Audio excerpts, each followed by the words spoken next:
It is my true honor and privilege to introduce somebody who I believe will lead the beacon of authority in this country, the new generation of leadership. Once again, what I'm most proud of, and it's sensitive to the fact of the Indian American community, you will be the incoming chair of the India Caucus. Once again, our dear friend, our member of Congress, Congressman Khanna.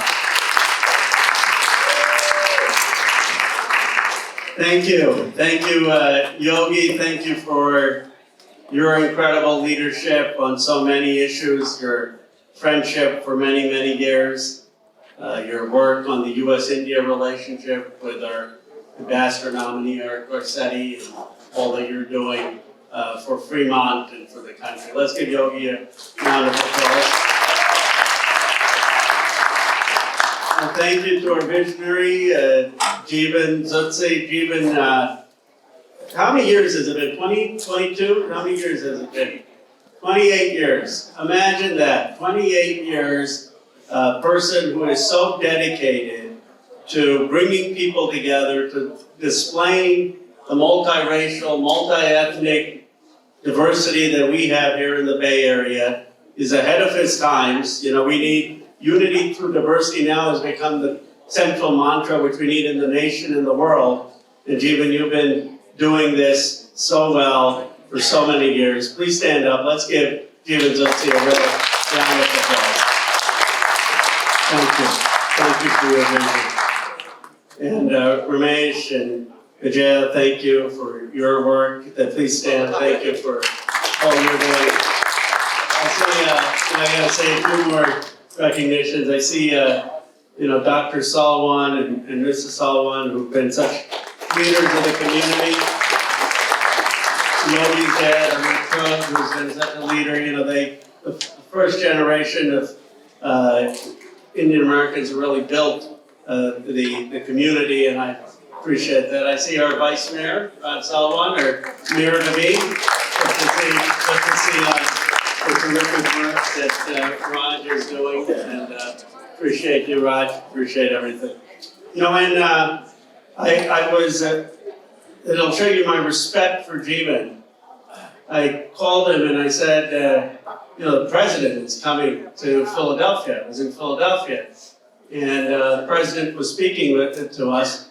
And so I said to my team, I got to figure out how do I get back to Fremont but not leave before the president is done. They, in the hotel, they have all the security. So I actually had to take my luggage and walk 5 blocks to get the car because the presidential motorcade had blocked off the hotel. We got to Newark and in time for the event, but I wanted to make sure I was here for this event. But the president today was, he was more sober than I've seen him. And sober because of the weight of what the nation and the world face. A war in Ukraine, where Putin is engaged in the indiscriminate bombing of civilians.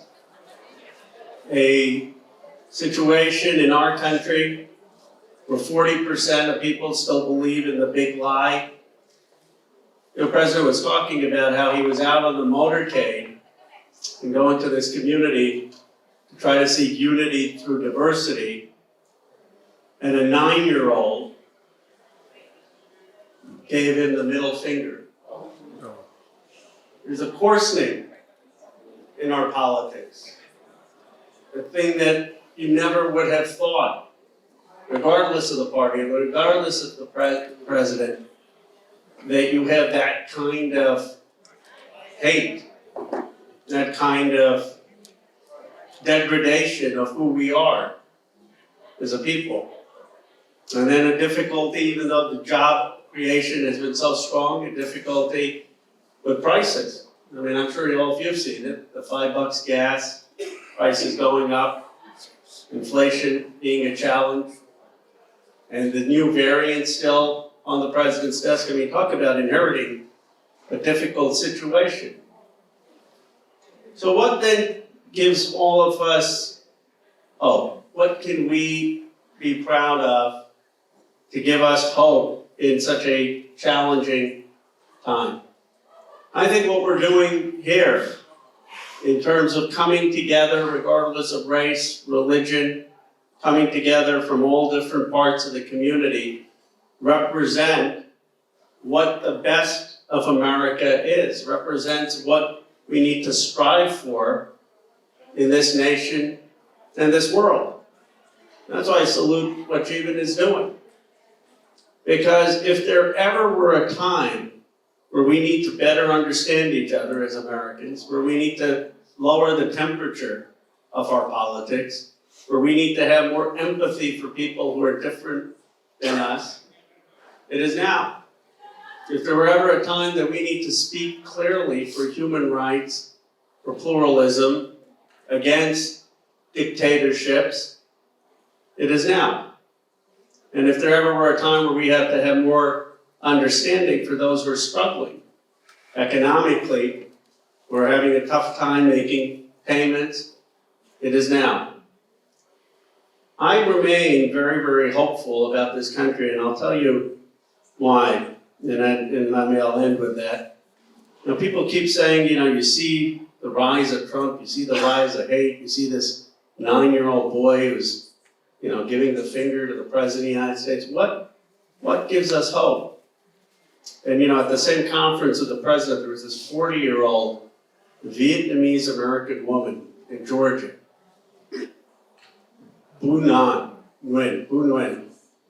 And she's running for Secretary of State in Georgia. Brilliant woman. And I said, you gotta think about this. We have 4 Indian Americans in Congress now. When I was growing up, you couldn't even get Indian American staff members, the members of Congress, nations. It's come a long way.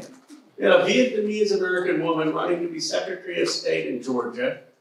You've got an incredibly diverse Congress. You see, Trump is sort of up here, it's a sort of a glacier, but underneath are the currents of diversity rising in this country, of talent coming in all different parts. And no one can stop that. Not Donald Trump, not his acolytes, that's happening. So we could focus on Trump trying to stop it, or we could focus on this deluge that's going to take place over this next decade of people from all different backgrounds in their communities becoming school board members, city council members, members of Congress, secretaries of state, and certainly one day, vice presidents, Kamala Harris, presidents. That is the future of America. The future of America is in this room. It's not what people are opposed to. So I've already gone on too long. Let me end with just saying, every time I come in back home, I see gatherings like this. It reinvigorates me, reinvigorates about what's best for our country. Thank you for all that you're doing. Thank you for doing this year after year. You're making a big difference. Thank you.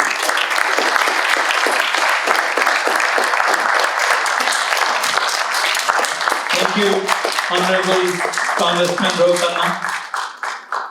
You bring a lot of energy and inspiration to all of us as a role model to the younger generation and the future generations. We really appreciate your leadership.